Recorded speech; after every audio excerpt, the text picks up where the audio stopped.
दोस्तों, राधे राधे। सभी को ओम नमः शिवाय। हमारी तरफ से सबको प्रणाम।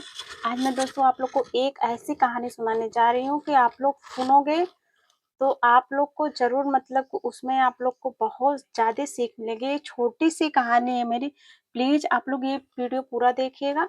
लेकिन बच्चे 10 साल के जो है ना, 10 साल के ऊपर वाले ही इस कहानी को सुने प्लीज़। हमारी यही सबसे प्रार्थना है कि बच्चे ना सुने इस कहानी, क्योंकि बच्चों के लिए कोई लाभ नहीं है और इसमें बच्चों के लिए कोई भी बातें ऐसी नहीं है कि जो बच्चे उसमें से कुछ सीख सकें। इसलिए मैं बोल रही हूँ कि बच्चे इस कहानी से दूर रहें, ठीक।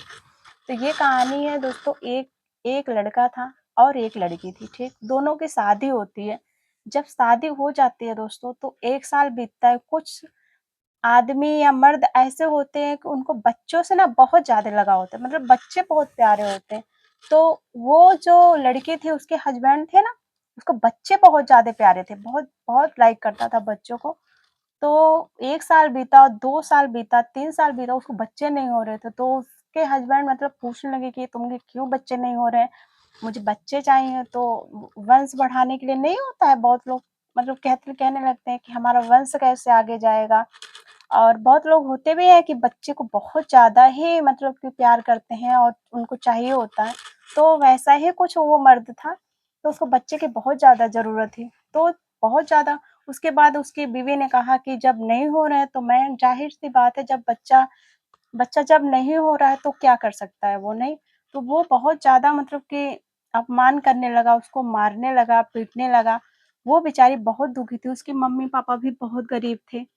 जो कि शादी करके कर तो दिए थे शादी, फिर मतलब कि उसके मम्मी-पापा भी नहीं थे, कोई भी नहीं था, तो वो कहीं जा भी नहीं सकती थी कि कहीं कभी-कभी होता है कि मायके वाले बहुत ज़्यादा अपमान करते हैं, तो लोग चले जाते हैं दोस्तों, अपने मायके चले जाते हैं। लेकिन जब मायका ही नहीं रहे, तो कहाँ जा सकता है कोई? कहीं नहीं जा सकता है। तो वो अपमान सहते-सहते इतना थक गई थी ना दोस्तों, कि वो ऐसा उसको लगता था कि मैं क्या करूँ? आत्महत्या कर लूँ। आत्महत्या भी नहीं कर पाती थी। कभी-कभी होता है ना, करने का तो बहुत ऐसी औरतें हैं जो कि इस समस्या से, जो बाँझपन से मतलब कि होता है ना, बच्चे नहीं हो रहे हैं तो अपने आप को मान ही लेती हैं कि मैं बाझी हूँ। इस समस्या से तो बहुत लोग जूझते हैं, आत्महत्या भी करना चाहते हैं बट वो कर नहीं पाते। उनको भी डर लगता है कि मतलब कैसे करें, नहीं कर पाते हैं। तो वो बेचारी, तो उसका हस्बैंड दूसरी शादी कर लेता है, ठीक दोस्तों? दूसरी शादी कर लेता है वो।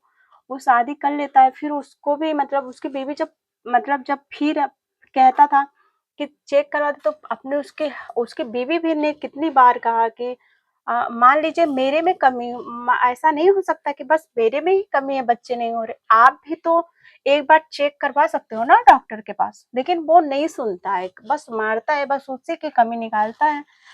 तो क्या होता है, फिर वो दूसरी शादी कर लेता है। दूसरी शादी के बाद उसको भी बच्चे नहीं होते हैं, उसको भी बच्चे नहीं होते हैं, तो वो लोग दोनों लोग दोस्तों प्लानिंग करते हैं कि इसको चलो मार ही डालते हैं। बहुत उसके सामने, दूसरी बीवी के सामने तो कोई भी बीवी जो रियल है, जो पहले से ही मतलब खुद की बीवी है वो, उसके सामने मारना तो कितनी लज्जा भरी बात होती है दोस्तों।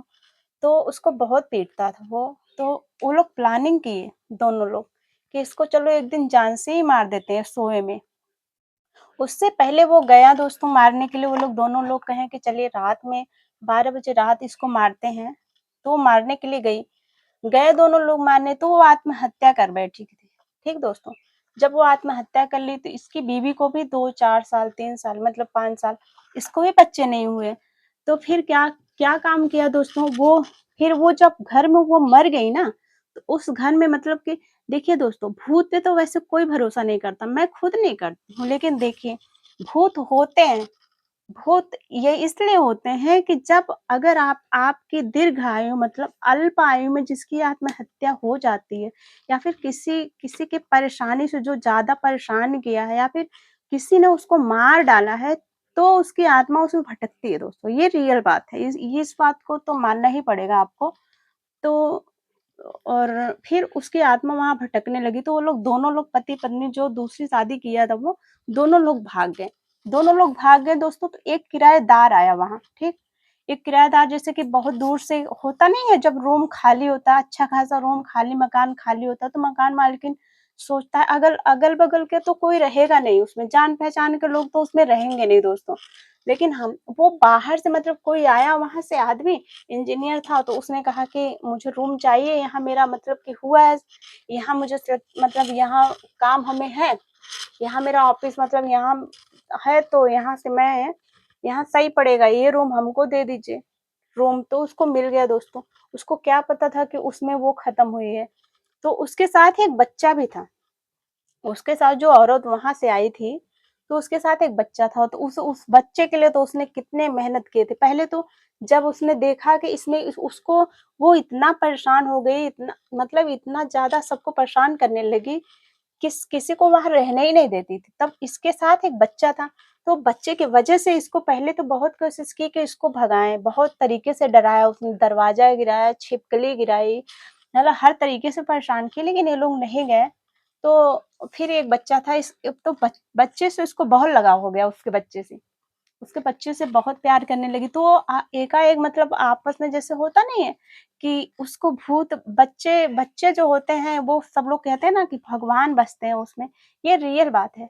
भगवान होते हैं बच्चों में 10 साल 5 साल के बच्चों में सच में अगर कुछ मतलब कुछ वो बोल देते हैं बचपन में कि ये सही होगा तो ये रियल बात है, वो सही क्योंकि उनको झूठ, सही मतलब चुगली कुछ भी उन लोग को पता नहीं होता, इतने मासूम होते हैं वो लोग। तो ये रियल बात है। तो वो उसके साथ खेलने लगा, खाने लगा, सब कुछ करने लगा। तो सब ज़ाहिर-सी बात है अगर कोई दिख नहीं रहा है, अगर कोई बच्चा उससे बात करेगा और मतलब कि बात करेगा, उसके साथ खेलेगा बॉल से, तो हर माँ-बाप परेशान होंगे कि आखिर ये खेलता किससे है? क्यों ऐसा करता है? तो फिर वो लोग परेशान हो गए, उसको बहुत ज़्यादा मतलब कि उसका एडमिशन करवा दिए दूर। तो फिर वो दूसरे दिन वो खोजने लगी। जो औरत वहाँ मरी थी, जो मतलब कि जो आत्महत्या करके खत्म हुई थी, वो खोजने लगी। फिर उसको पता चला कि इन्होंने फिर वो मचल गई, वो बच्चे के लिए इतना ज़्यादा उसको टॉर्चर किया गया था ना दोस्तों, कि वो बच्चे से इतना मतलब इतना ज़्यादा उसको लगता था कि ये बच्चा कहीं जाए ही ना उसको छोड़ के, ठीक? तो वो फिर उसके मम्मी-पापा को भी परेशान करने लगे कि ये इन्हीं लोगों ने इसका एडमिशन करवा दिया, वो पढ़ने जाता है। फिर उसके बाद क्या काम किए दोस्तों, फिर वो समझने लगा, वो आया स्कूल से फिर कहा कि नहीं, मैं तो पढ़ने गया था। फिर उसके साथ मिली तो इसको इसको भी परेशान करने लगा कि ऐसा क्यों? तो फिर एक उसी के घर से जब गई वो, तो उसकी जो दादी थी तो वो गई अगल-बगल जैसे पास-पड़ोस से पूछने के लिए कि इस घर में वाक़ई ये घर सही है कि वैसे ही है जैसे हम लोग सोचते हैं, हमको जैसा दिखता है। तब उस उन्होंने एक पंडित था जो तो सारी कहानी, सारी स्टोरी बताया कि एक इसमें इसकी एक आदमी रहता था, उसकी बीवी रहती थी, उसको बच्चे नहीं होते थे, उसकी बीवी ने आत्महत्या कर लिया है, वही आत्मा इसमें भटकती है। तब क्या करे दोस्तों, उसको तो वहाँ अब रहना ही था और कोई उसके पास चारा भी नहीं था, आदमी जो इंजीनियर था, कहाँ जाए बेचारा? अब वहाँ मतलब कोई हो गया था, अब वहाँ शिफ्ट भी हो गया था, तो फिर क्या काम करे दोस्तों, तो वो गया वहाँ, उसके पति के पास गया वो। तो पति के पास गया तो गया उसके पति के पास तो वहाँ उसके पति की हालत तो एकदम खराब थी दोस्तों। उसकी बीवी खुद की वो जो बीवी थी, वो भी छोड़ के चली गई थी। वो भी चली गई थी कि मतलब कि तुम नामर्द हो। तो नहीं, चली गई थी वो छोड़ के। फिर क्या काम किया, फिर जब वहाँ से लेके आए तो फिर इसकी बीवी को बाँध बाँध के एकदम परेशान कर रही थी। क्योंकि भूत लोग को थोड़ी जब इतना ज़्यादा किसी को टॉर्चर करके जो आत्महत्या किया है, तो उसको तो वही माइंड में घुसा है कि इसको कितना भी परेशान करो, मतलब सबको परेशान करो। तो वही उसकी मम्मी को एकदम बाँध के मतलब रखी थी, वो एकदम परेशान कर रही थी मतलब कि वो कह रहे तो फिर वो आया तो माफ़ी माँगा, कहा कि इसको छोड़ दीजिए, तुम्हारा गुस्सा मुझसे है। उसका पति आया जब, तो वो बहुत ज़्यादा रोने लगा, उससे कहने लगा कि मुझसे है तुम्हारी दुश्मनी, मुझ पे दुश्मनी निकालो, इन लोगों का क्या गलती है? ये लोग तो किराएदार हैं, आए हैं, क्यों इनको परेशान कर रहे हो? उसने कहा नहीं, नहीं, मैं सबको परेशान करूँगी। तो फिर वो उसने बहुत सारे माफ़ी माँगे, तो फिर कहा तेरी तो शादी हो गई थी, तूने तो शादी कर ली है, तुम लोगों ने तो मुझे मारने के लिए भी आए। तो कहे हाँ, मैं ही बदनसीब था कि शादी तो कर ली लेकिन वो तो मेरे साथ एकदम, मैंने तो उसको कुछ भी नहीं किया, फिर भी मुझे छोड़ के चली गई और कमी तुझ में नहीं था, मेरे में ही था, मैं ही गलत था, मुझे माफ़ कर दो। तो बहुत सारे माफ़ी माँगे, तो वो खुश हुई, कही कि हाँ, मैं जाओ तुम्हें मैं माफ़ की। मैं इतने दिन से भटक रही हूँ, मेरी आत्मा को शांति नहीं मिल रही थी बस तुम्हारी वजह से कि मैं तुम्हें कब सज़ा दूँ और कब मुझे मतलब कि मेरे जैसे कि हल्का हो मेरा शरीर, मेरी आत्मा को शांति मिले। तब वो लोग पूजा-पाठ जो किराएदार था उसको पूजा-पाठ कराया, उसके बाद उसको आत्मा को उसकी शांति मिली और उसके बाद वो बहुत ज़्यादा माफ़ी माँगा उसका हस्बैंड जो था, माफ़ी-वाफ़ी माँगा।